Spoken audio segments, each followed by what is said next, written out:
বিনিয়োগ ও কর্মসংস্থানের স্থবিরতা, মূল্যস্ফীতি আর আর্থিক খাতের টালমাটাল পরিস্থিতি, বিজয়ের ৫৪ বছরে এমন সব চ্যালেঞ্জের মুখে দাঁড়িয়ে দেশের অর্থনীতি। অর্থনীতিবিদরা বলছেন, স্মরণকালে এমন কঠিন পরিস্থিতিতে পড়েনি বাংলাদেশ। তাদের মতে, সংকট উত্তরণে একটি ভালো নির্বাচনের মাধ্যমে দেশের সার্বিক পরিস্থিতিতে স্থিতিশীলতা আনার কোনো বিকল্প নেই বাংলাদেশের সামনে। সময়টা ১৯৭১।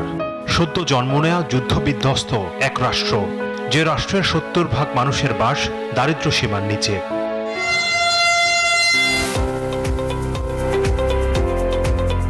এটি ৫৪ বছরের পরের বাংলাদেশ। মাথাপিছু আয়, দারিদ্রতার হার, গড় আয়ু কিংবা সাক্ষরতার হার, মানব সম্পদ উন্নয়নে ৫৪ বছরে অনেকটা এগিয়েছে বাংলাদেশ।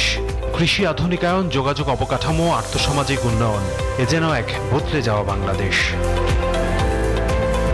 কিন্তু উন্নয়নের গল্প শুনিয়ে গত ১.৫ দশকে যে লুটপাট চলেছে দেশে, তা নড়বড়ে করে দিয়েছে অর্থনীতির ভিত। তাই স্বাধীনতার ৫৪ বছর পরও ধুঁকছে দেশের অর্থনীতি। ব্যবসায়ীরা মনে করছেন যে অর্থনীতির এগিয়ে যাওয়ার পথে প্রধান বাধা দুর্নীতি। স্বাধীনতার ৫৪ বছরে অর্জন আছে, অবশ্যই অর্জন আছে, অনেক অর্জন আছে। আমরা বাংলাদেশ একমাত্র স্মার্ট সিটি বসুন্ধরা, আধুনিকতায় এক ধাপ এগিয়ে। হয়তোবা আরো অনেক বেটার হতে পারতো যদি করাপশনের স্কেলটা একটু কম থাকতো। আমাদের আশা তো ছাড়বো না যে সামনের দিনগুলোতে আমরা যেই সরকারই আসবে ওরা করাপশনটাকে আর একটু লাঘব করবে। অর্থনীতির এমন টালমাটাল পরিস্থিতি কঠিন করে তুলেছে খেটে খাওয়া মানুষগুলোর জীবন। বিজয়ের গৌরব গাথা ছাড়িয়ে তাই সাধারণ মানুষের ভাবনায় বড় হয়ে ধরা দিয়েছে বাড়তে থাকা খরচের বোঝা। মূল্যস্ফীতি ৮-এ নেমে এসছে ১০ থেকে। এটা এক ধরনের স্বস্তির। শিশু শ্রমিকদের সংখ্যা বেড়ে গেল বেশ উল্লেখযোগ্যভাবে। এটা তো কেন হচ্ছে? এটা তো দারিদ্র্যের চাপের কারণে।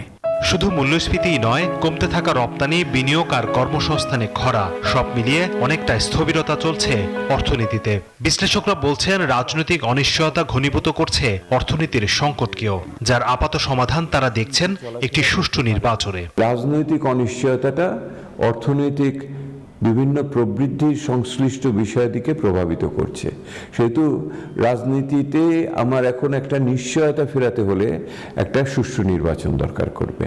আমাদের বহু প্রত্যাশা নির্বাচনের ভিতর দিয়ে এগুলি সমাধান হবে। প্রশ্ন হলো, সমাধান হবে কি?